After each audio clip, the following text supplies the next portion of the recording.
Excuse me, I just had to shut the curtain because it was glaring quite a lot on the screen. Hi, and welcome to my podcast again. Now, this is another special edition one where we're going to be looking at the budget. Literally, it's hot off the press from today and it covers a lot of different things. Now, what happens with a budget is there is a shed load of stuff in there. Some of it just really isn't really that relevant to regular people. There can be a lot of jargon and everything like that. So what I do with this podcast is we're going to look at what affects us as regular people, cut out the unnecessary jargon that we don't need to cover, and look at the things that are impacting us and, well, how is that going to make a difference? And break it down. Hopefully that will help you. So first of all, we started off, this is actually a historic budget, the first time we've ever had a woman as Chancellor and doing a budget. So it was really a historic occasion, and it's certainly not to take away from that. We started with a rundown of sort of the economy that's been handed over, which I think was realistic, because at the end of the day, 14 years of things going wrong, this budget was never going to be a happy one. I think it was better than what we expected in many ways, but still not a brilliant one. So first of all, they covered off, and I don't know if people watching this have been affected or know someone affected by either the blood scandal or the Post Office Horizon scandal. That has been a debacle from the government when the Tories were delaying giving compensation. Even when they admitted full blame, compensation has not come out. So the first thing that she did was acknowledge that and put 11.8 billion for the blood scandal and 1.8 billion for the Horizon scandal to say, we are now going to pay compensation. Let's get that done. Let's, respect the fact that these people deserve that. Then we had a lot of talk about different bits and pieces, but the one point I just want to cover on this bit where she did the broad overall economic thing was about the business summit that they held, and that they're going to get 63.5 billion investment into the UK. But the thing that's really important for people like me and you, that's going to create 40,000 jobs. More jobs on the job market always helps. Whether you want to move jobs, get a job in the first place, set of careers, whether it's for our children or for ourselves, it is a benefit to actually have more jobs coming in. So that was starting on a positive note. Now, borrowing, I'm not going to go into all the different figures and things, but just to give you, we've seen it that our debt of the country is just going up and up and up. She laid out all the different figures and everything, and we are seeing this 5 to 10 year plan where we start to be able to get hold of this and pull it into place as well. Now, I was actually asked this on my other account, and I can confirm that the COVID Corruption Commissioner is going to be announced in due course, who they are, and it is imminent that appointment is going to be made. Now, what they're going to look at is during COVID, it's on two threads. So we've got that fake PPE, wasn't it, which was like 6 to 8 billion just on that alone. But also there's believed to be a lot of fraud from people claiming about the furlough, but also the business furlough scheme and things like that. So there's billions and billions that were never actually addressed in this fraud or dealt with. Managing expectations, it's years later, and the Tories were the ones that had a lot of the evidence, and whether it's still there, we've seen WhatsApp messages disappear and that. But if they can get this commissioner on board and get that money back, that's billions that should never have gone to this fraud scams at two levels, bring it back, and then we can put that into other investments. So it's good to see that they're sticking to that commitment of we're going after that COVID money that's just scammed and bringing that back as well. So the changes to the work capability assessment, we already know about all of those, about, updating it so that it includes all the work types that happen now, because there's a lot more flexible working options and a lot more work from home options coming up. So they're going to go ahead with that, which was already planned to happen anyway. So there's no surprise there. It's not going to affect a huge amount of people, but it's just bringing that into line. Fraud crackdown. We always hear about this because it costs so much money. Now there's going to be a more speech impediment today. Counter and fraud teams that are going to be set up, and what they're looking at is actually they're going to gain 4.3 billion a year by cracking down on benefit fraud. Now, I know people always come back with that about what about tax evasion? That comes later on in the budget, but 4.3 billion a year is a lot of money. If you can pull that back in, think about the benefit rise that could fund or hospitals and things. Use it in a different way. They announced a Get Britain Working white paper that is going to come through. I believe it's coming out next year. And one of the things under that that's going to be put into place is £240 million. It's going to set up 16 projects. So it's going to help the economically inactive. So those that are not in employment, training or education. Now, this isn't that thing of, we're getting disabled people back to work and it's scaring them. No, this is about helping. It is sort of like people that fell through the gaps, I would say. That they've just not managed to get into that cycle, of gaining their education, gaining their qualifications, qualifications, the work experience, getting themselves onto the work market, those people, long-term unemployed and the young people and that. So I think it's great to see that we're seeing projects to help with that. Also with HMRC, so DWP were looking at benefits, HMRC now is looking at tax and things like that. They're going to crack down on umbrella companies. Now, how that helps people like me and you is those umbrella companies are often the ones that would be more, the jobs are more exploitative, they're not treated right and stuff like that, but they sort of try to get away with it hiding behind umbrella companies. So a crackdown on them trickles down to better upholding of rights of workers and things. So that does help us as well. Also, they're going to put an interest rate that's higher on those that don't pay their tax in time. So remember, we need money coming in, isn't it, with the country? And people who don't pay their tax on time, the businesses, well, the country hasn't got the money there that they should have then to pay for all the different services. So what they're saying is, right, well, you don't pay us because you think, oh, well, we won't get much interest on that debt. I'll go and pay something else instead, or whacking interest rate on there. So that's great because at the end of the day, that's money owed to the public purse, which pays for services that we use. And also they're going to crack down on promoters of tax avoidance schemes. Remember when I said about benefit fraud, people will say, what about those with they're cracking down on those in a number of ways. And one of them is to crack down on those schemes, which technically are legal with loopholes, but it costs the country billions every year. And they're looking at it being actually 6.5 billion a year. So again, a really big amount of money. Working people. The minimum wage and the national living wage. So first of all, the minimum wage is for young people, so 18 to 20. But what they're saying is over the next few years, they're going to bring this up so it's in line then with the national living wage. So what we have then is over 18s are all paid the same. Flat rate, easy, simple, everyone has the same value. But that can't be done in one jump. So what they're doing is they're jumping there up 16%, which is a really big jump. So the minimum wage for those young people now is going up to £10 an hour. That's going to help, isn't it? Especially with a lot of those young people, we're looking at young people who may be living at home and not able to get a top up from UC. Well, that generally then just goes straight in their pocket and helps, and also helps the household that they're in. And then the national living wage is going up by 6.7%. It's going up to £12.21, which is saying for some people it's going to be an increase of £1,400 a year. Obviously then tax and things taken off as well, but it's a start that has increased. I have seen kickback in the media about some businesses saying, oh, well, we'll have to make people redundant, But as I said on my other account, if a business says the increase in national wage is what's sinking them, they are. I would call them out. That's not true. They are bad business people. Because if you were saying I have to exploit my workers and pay them very little so then I can make a profit and I can run my business, then you're not a good business person and it's not ethically great anyway. You should be able to absorb these costs and do efficiency and everything like that. Build up new business, build up strategy. When you're a business person, you're constantly on the move forward to try and grow. So true business people aren't going to shut down. If somebody tells you that is the reason they've closed their business, no. You look through their accounts and their business plan, you will find 1,000 other holes that actually meant their business was sunk.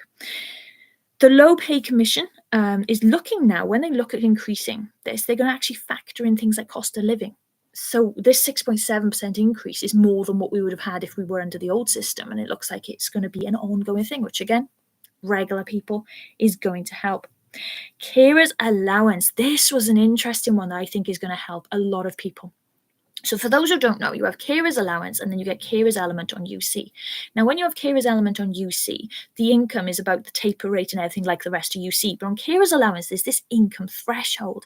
And a lot of people are finding they're just over that threshold, or it's really tricky to try and balance it. So what they're going to do now is they are going to lift that income threshold to be equivalent of 16 hours minimum wage. So you can earn, the chance of saying, around 10,000 a year as an employee, as well as getting your carers allowance. So this is going to help people who get carers allowance and at the moment are stuck only working a few hours. You can get those 16 hours then and have it. You can still get carers allowance. And what they're going to look at is saying there's a problem with the system, which I know from speaking to other people as well, where there's overpayments and things with carers allowance. So what they're doing is they're going to review the system to try and make it that it's more reactive and much better at doing that. But that is great news for carers who are already working, that they can get a few more hours without losing carers allowance. Because especially if you're not on universal credit, you could only get carers allowance, then this will open it up to so many people. Now, the Household Support Fund and discretionary housing payments, this has been something that has been like limping forward bit by bit. The Tory government did like 6-month extension. Then Labour said, no, we're going to extend it to the rest of the year. They are going to invest £1 billion and they're going to extend it for a full year. So for the tax year of 25 to 26, there will be discretionary housing payments and the household support fund still being funded and moving forward, which is really good news. The thing to remember with the household support fund is it's given to the local councils and they decide how to share it out, which means that each part of the country is very different. So you need to check out your local council and say, how are you dealing with this money? What is the help going to? So with universal credit, we've had, I think I've mentioned this before on my other one, but the universal credit debt repayments. Now, when you have debt, so say, for example, you come over from tax credits, the clippy cloppy means Fudge has entered the room. Come over from tax credits, many people have an overpayment. It's why they changed the tax credit system, because for regular people, having underpayments, overpayments, it's crazy. We need more stability, isn't it? So that's what universal credit was about. Now, when you come over, you get then that debt goes to the debt department and it's deducted each month up to 25% of your standard allowance. Now, that's for that debt. That's for other debts from different things as well. We'll come through DWP to that. What they've said is they're going to change that top rate of 25% and they're going to drop it to 15%. That's a big drop, 10%. Now, how this helps. What they're saying is a lot of people who are under the poverty line or around it, they are making these repayments and it is taking away then their universal credit money each month. So they're on lower amounts and that's what's really not helping them. This drop in the rate is going to affect 1.2 million people. That's a lot of universal credit claims that will now mean they have the lower rate of deduction, which means you have more. And they say it's around £420 on average per year more that somebody will have then in their universal credit because they're paying less per month. Yes, it means you are paying for more months, but it's about living day to day, isn't it? It's about those costs. So for regular people, again, we are looking at a big impact. They are looking at the laws for unfair dismissal protection, also paternity and maternity to bolster those, which again, that's regular, everyday people helping on those things as well when we are working. Now, the pension and then the increased rates for benefits. It was so quickly put in there that the Chancellor put about the benefit rise increase that I've looked on multiple news sites and nobody's picked up on it yet. So bear with me while I pick the dog up. Come here. Say hello. This is Fudge. He doesn't care about politics, do you? No. You just care about sleeping. So he will now try and find a position to sleep behind me. That's why I have to always sit so far forward. So we'll look at the triple lock of the pension and then we'll cover the benefits at the same time. So the triple lock on the pension protects how much it goes up each year. So for next year, you are looking at a 4.1% increase. So it's looking at around £470 increase a year. So remember, they've means tested the winter fuel allowance. So the increase is still significantly more than working benefits. And we'll talk about that in a second. So the difference between the pension increase and the increase on working benefits, if you did the pension increase at the same percentage rate, people would be £275 a year worse off. So again, this year, the increase above and beyond working age benefits is actually helping you out, and then the winter fuel payment is there for those on the lowest income. So it's not, oh, they're taking money off pensioners. No, actually, they've protected that £270 a year increase for a pensioner, and then if they are still on low income, then they still get the winter fuel allowance as well. Working age benefits, 1.7%. is what we are looking at for working age benefits on DWP for the increase. The reason it's so low is they base it on the CPI figure, but that's based on inflation and things like that. And that has suddenly dropped. We are down to 2 point something on inflation, I think, at the moment and things. So the calculation that they use has meant that we've come out at 1.7%, which I know feels really low. But this is why I think they've done that universal credit debt repayment reduction as well to then assist people. It's about trying to balance the books. So do we get other things that are helping out, that help the budget other than just putting benefits up? Yes, there is more to this. So let's have a look. Pension credits is also going to go up by 4.1% for those there. And I just want to cover something as well. People who are pensioners now, many of them don't have private pensions. But this is why the government introduced the thing where you opt out of a pension scheme in work, where they will take money and put it into a pension pot for you, and your employer does as the contributions as well. So when you're thinking about things, if you can allow your pension to just pay that 2%, 3%, or whatever it is that you can afford per month, it's something in the pot for later on as well. Now, fuel duty. This is something that has been like this ongoing saga, right? So there was a 5p cut in fuel duty quite a while ago. And then every chancellor announces maintaining that cut as if it's a big thing, which, okay, it's a big thing. Why don't just get rid of the 5% cut that's been dropped and just say, we'll leave it. It's always going to stay at this rate, and then we'll just look at increasing it. But they're keeping it there because the day they increase it, then they'll just say they're reducing the cut rather than increasing the duty. It's a spin. So we still maintain the 5p cut, and there will be no increase to fuel duty. I will admit that was a shock. Because fuel prices have gone down so much lately, I was wondering if they try and sneak in like a penny on the litre or something like that. But no, they have kept that down. Now that affects people who drive to work or drive around a lot in work, and regular family commuting the kids to school and stuff like that. Anyone who's got a vehicle, but also fuel duty impacts everything else, isn't it? Prices that businesses have to put things up and things like that. So having that not added at the pump impacts us regular people quite a lot. And that's going to cost 3 billion a year, which, to be honest, when you're looking at some of the other figures of things, I thought that was quite reasonable amount when you're looking at other costings. So employed and self-employed. So we've got no national insurance rate rise or VAT or income tax. Now, that we were expecting because that was a committed thing in the manifesto when they were going to the election. But something has to go up. So the way that it's going up is on the employer side of things. So when you look at your payslip, there is like what you pay. So you have your tax rate, your national insurance rate. Then the employer has PAYE and things like that. They have things that they pay on your income as well. So this is where they're doing the changes. So the employer national insurance is going up from 1.2% up to 1.2%. So it's increasing by 15% in April 2025. Now the threshold, don't worry about this, it's not so much, but just to give you an example of how they're managing to impact it, is from 9,100 to 5,000. So they're dropping that down. And that is going to be a 2.5 billion a year forecast of a benefit, which means that there's money to spend elsewhere. But they've increased the employment allowance. So what they're saying is that if somebody has 4 full-time workers, so small businesses, so if you're somebody who runs a small business with a few employees, then you've got no national insurance on wages because of the way they've juggled all the figures, put some bits up, some bits down and things. It's to help small businesses, but make sure the bigger businesses are paying. So this isn't something that's going to impact and cut small businesses out. However, they're not going to go out of business, but it's going to put the levy up on bigger ones. That's the only reason I mention this. You can see the difference.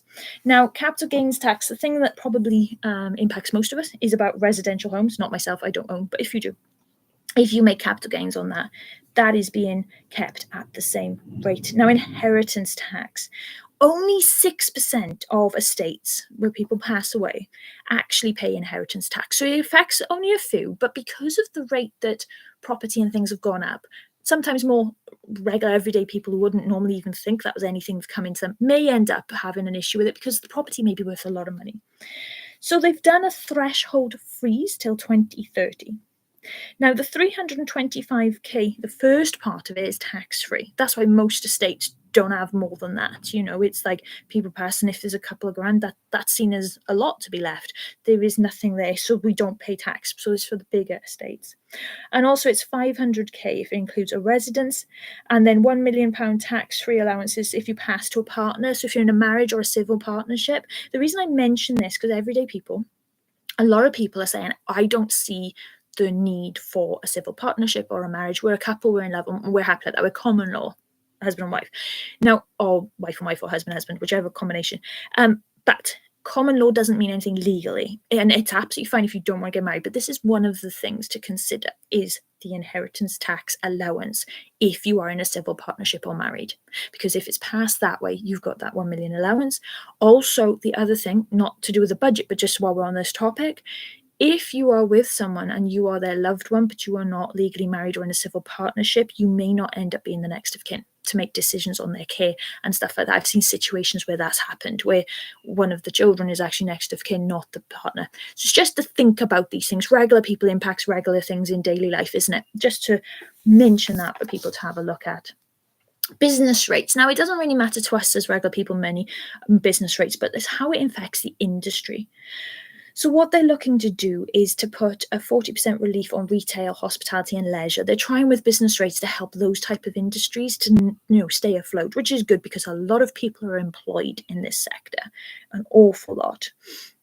And they're going to put a small biz tax multiplier in, which they didn't go into, but it's just they're trying to do a differential way. They're trying to help support smaller businesses, but then the tax burden goes to the bigger businesses as well.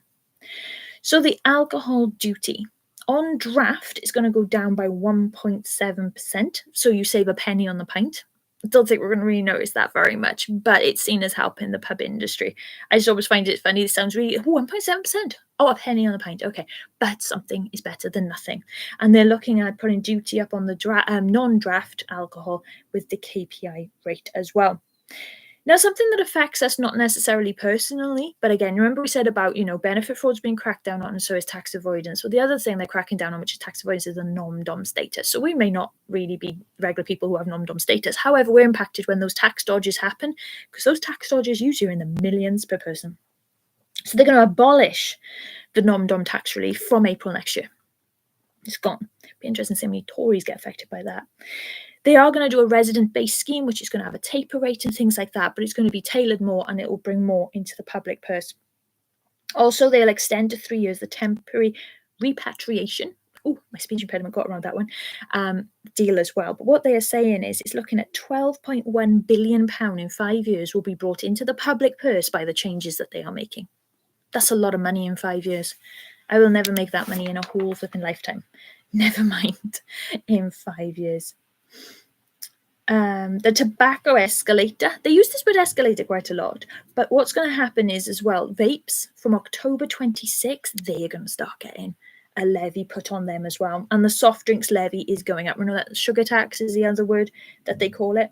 Now, air passenger duty, I never fly, I never go on holidays. It doesn't affect me. But for those who do go on holiday, this is how it affects you. But you'll feel a bit better when you hear how it affects people like Sunak and his little private plane. So, for an average person going on a flight in economy, it's going to be going up by £2.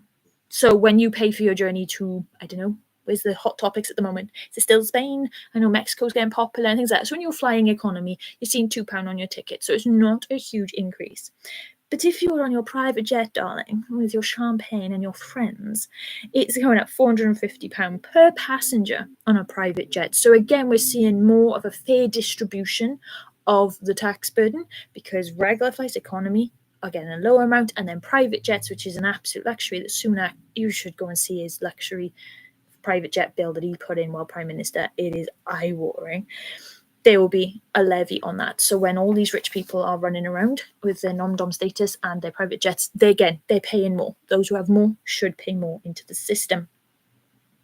Stamp duty. Now on second homes, it's going up from 2% to 5% from tomorrow, which was like a real, that's happening now. So there's this sort of target on second homes, which is good because, again, it mostly affects the more affluent people. But what happens with second homes, and this is why it's important to regular people like me and you, the second home market has devastated many areas.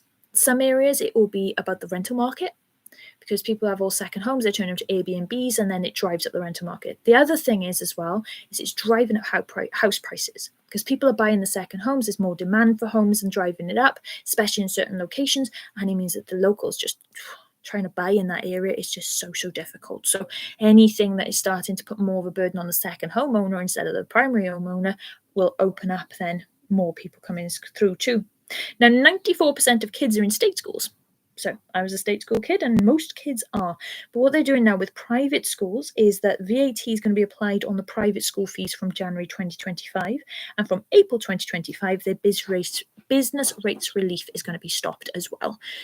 I know people are like, oh, but that's in targeting kids' education. No, because 94% of people are in state schools. It's looking at what is a business. At the end of the day, they make a fortune and there's very much money floating around this. So that's where they've gone to raise more money as well. Now, income tax and national insurance thresholds, they haven't moved for a while. Now, let me show you how this impacts regular people. So we've got these thresholds about the different rates of tax you pay or when you start paying national insurance. So when you get a pay rise, If those thresholds don't go up, your pay rise goes up and bumps into the other brackets. So you end up paying more tax on your income than if you had these rises go up each year as well, to help people out. The plan has always been to freeze them until 28 to 29. But what the government has said is they're going to stop. After that, they're going to allow them to go up. So it's a little bit of a delay, 28 to 29. I understand that, and there'll be the impacts till then. But there is an end in sight in this freezing of those rates, which means that whenever you earn more, you're bumping up, they're not taking the rates up as well. So that is something that at least will be coming in and will also help as well. There was loads of jargon about tech to improve public services and things like that, and a lot of investment talk that even though it was in the budget, which is nationally broadcast, it's about the English funding. So I'm not going to cover so much of the English bits because otherwise then that doesn't say about the breakup of the other parts. But that's all about overall funding is when they're talking about that one as well. Defence review. So this is about the army and things like that. So we're looking at getting up to being 2.5% of GDP spent on defence. Hello. Next year, there's an increase to 2.9 billion to be spent. Now they have committed to a £3 billion a year commitment to Ukraine as long as the war continues. Now, it's not so much the commitment of the 3 billion that gets my goat. It's the fact the war is continuing and we do not see significant efforts to bring it to a close. You can't commit money, sizable money, every year, and say, right, we're going to spend that 3 billion there instead of increasing the thresholds before you pay tax or increasing benefits or stuff. You've justified spending this, but you cannot do it with an open end. And like I always said, I will always hold the government to account, whether it's good or bad. And on this, they need to now, if they've committed that amount of money per year to send to Ukraine about the war there, they need to commit to bringing the war to an end on their own wording, because they said every investment we make has to bring about a return that benefits the people of the UK. And I'm sorry, war doesn't. So what they need to do now is go, well, we're spending our money there, but we need now to bring a return, which means we bring that war to an end. And that's what they need to commit to, definitely, to stop that happening. And then we free up 3 billion a year for the British people from British taxes. And we also don't have a war going on, because war doesn't solve anything. War just causes chaos and harm. We have, let me go through, shoplifting. So with shoplifting, I'm not saying that everyday people like ourselves shoplift, but there was a study, and I can't remember the exact figure off the top of my head, but it was something like we pay £165 a year on our shopping purely to cover shoplifters. Because the businesses don't take the hit. Like Asda's and supermarkets aren't going to go, oh, we'll take that loss. They'll go shove around the prices and they put it up. So everyday people, we are affected by the amount of shoplifting that's happening, because when we pay for our food and our groceries, we are paying for the little so-and-sos that nicked stuff. And I'm sorry, you don't nick stuff. We're in a country where there is plenty of support, a welfare state and everything, and abilities to help you get back to work, help you to get off addictions and everything. There's so much help in this country. It's not perfect, but there's shed loads of it. There is no excuse to then go, well, I'm just going to shoplift instead. So what they're doing is they're taking, remember that low value immunity where the Tories brought it in, that if it was below a certain amount, they just didn't bother look into it, chase it and stuff like that. Well, one, that puts the money on our pocket, but two, it's that slippery slope. All right, so you're shoplifting this amount. Well, there's a slope now, because you're now doing criminal activity and you've justified it. Where are you going to go? What other criminal activity are you going to justify as well? And it goes down a slippery slope. You always see something starts small and then it goes bigger and bigger and bigger. So you've got to nip things in the bud to help interaction come into place, to stop these people on decisions where they just decide they can just take stuff. Because when is it going to be then that they, instead of targeting shops, decide that, oh, my neighbour's house or somebody in the village down there, oh, they look like they got a bit of money, I'll take it, or stuff them, I'll just go and nick their stuff. See, we need it to help lower the crime levels, but also we need it to actually start helping to lower the cost we pay and actually have a more moral society where this is not seen as able to be done. And also what they're saying is it's not just everyday people that are shoplifting. We've seen organised gangs that are doing it, and they will make sure that they are under that threshold because that's their loophole. Send out 10 people to get less from each shop and means no one gets prosecuted. They think they can just get away with it, which really needs to be stopped as well. So we've seen extra money being given to the Barnett formula. So for those in Scotland, you're looking at 3.4 billion, Wales 1.7 billion, and Northern Ireland 1.5 billion, which I know to everyday people that's like, what does that figure mean? Well, that's the pot of money that those devolved governments then use to do different things, different grants, availability, different services and stuff like that. So having those increased is actually a really good thing. Right to buy discounts. Now, there is almost a hierarchy. There are those who are in council houses who pay a lot less rent than those who are in private rental but on benefits. The LHA cap, you suffer when you're in private rent, you don't suffer when you're in council, and then you get this right to buy discount, which can be absolutely eye-watering. And what happens was they sell off a load of the stock. They haven't got the money from those sales to rebuild it because the discount's so huge. We're scuppered, we haven't got enough social housing, and the situation just gets worse and it's a spiral. So what they're doing is they're going to reduce the discount that is given on right to buy, rightfully so. At the end of the day, you are buying a house. You know, the fact that you're in a council property and able to save up and get a mortgage, where most people in private rental are never able to do that because they're paying so much. You're really in a privileged position anyway to be able to do that. It shouldn't be a stupidly higher discount. It should be smaller. But what they're saying as well is the sales money from those houses goes directly back to the council to be able to put in a pot to build more. It's still going to cost them more to build than they sold it for, which is a little bit of a pain in the butt, but it's at least making the situation slightly better. Greenfell, you know about the cladding? So this may affect people as well, not just in Greenfield, but around the country. We have a lot of buildings with the unsafe cladding, and just, you know, the report came out, and again, the Tories just didn't really do much about it. £1 billion has been attributed to going and getting that dangerous cladding off and replaced, because lives at risk, isn't it? We really need to get that sorted. Do you know, it's like the sign of a Tory government is how many potholes you have in the road. It's like they come into power and there isn't really any, and then it just gets more and more and more. And now it's like, I don't feel like you're driving off road, you know, it's like trying to dodge all the potholes and stuff like that. So there is a commitment to getting those gone, and I think it's reducing 1 million potholes a year, which that sounds like a lot, but I'm thinking, how many do I count in my town alone? And that doesn't go very far, but still, we need to start getting those fixed. Now, the bus fare cap, this is for England, but the reason I cover it here is because it's an example of how something is being spun as in we should be horrified about it, but it's actually something different. So let me explain the details. So there's this bus fare cap in England for £2 fare. I don't think we have that in Wales. But that was only funded until December this year. So that was going to end, which means that there would be no cap at all. So the fact that the cap has gone from £2 to £3 and extended for a year means you've gained. You've not lost, because there was no funding there to continue it at all. And this is what we find with a lot of the policies, is people are like, well, why is that changing?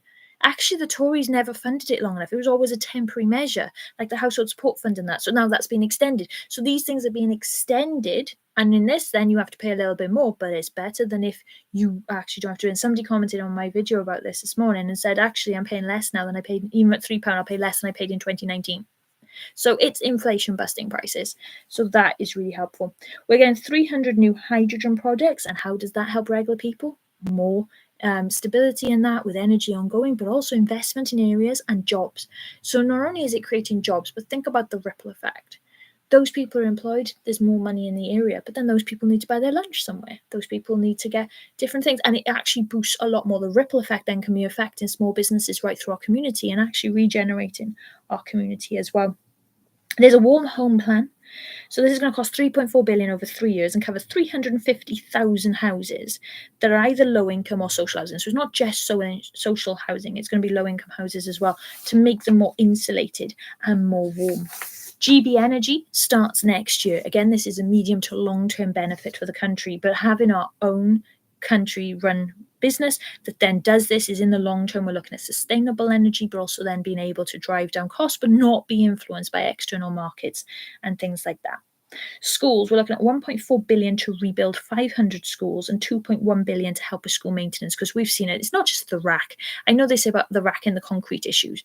We know that the maintenance of school buildings has just been shocking across the country for a very long time, and we desperately need new schools in some areas. So having that investment, you know, kids are coming from home to come to school to learn. How are you going to learn if you are cold? You know, if you're in a moldy classroom, or, you know, you need an environment that is safe to learn in as well. Now, next year, we're going to have, the NHS, first of all, we had the independent report already. And what this says is 100,000 children are waiting more than 6 hours in A&E, which they want to bring down. Also, there's 350,000 people waiting on a list for mental health support. So in the spring, what they're going to do is they're going to publish, based off this report and all the findings, a 10-year plan for the NHS. So we're going to see in detail how is Labour going to address this and make the NHS back to where it needs to be, but in a way that's advancing it as well, which is benefiting every one of us, isn't it? You know, even if we think, oh, well, we haven't been to the doctors or the hospital in years, it's still there if we need it, isn't it? This impacts everyday regular people as well. So they're going to introduce 22.6 billion into day-to-day budgets. There's two budgets for the NHS. There's day-to-day budgets, that's running your services and everything like that. And then there's a capital budget, which gets 3.1 billion because we've got a backlog on repairs, isn't it? So 1 billion is going into that.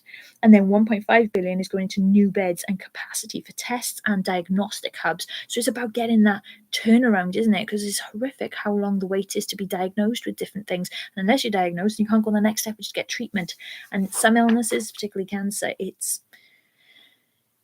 time sensitive, I think is the way to put it. So that is, in a nutshell, the budget from this year. It is a budget that, yes, there was the usual, oh, this government did that, we do this, which was factual, to be honest, on what happened. There wasn't so much peacocking, as I put it, as last time with Jeremy Hunt, with a H. But what we saw as well was this accountability going forward. So in 5 years, this will happen. But now we're starting to see 10 years forecasting from the OBR. Now, the OBR actually said that the Tory government had hid information from them that changed everything, their forecasts and stuff. So there is this much more transparency, which I know it's like, oh, well, that's just policy and that. No, more transparency affects all of us.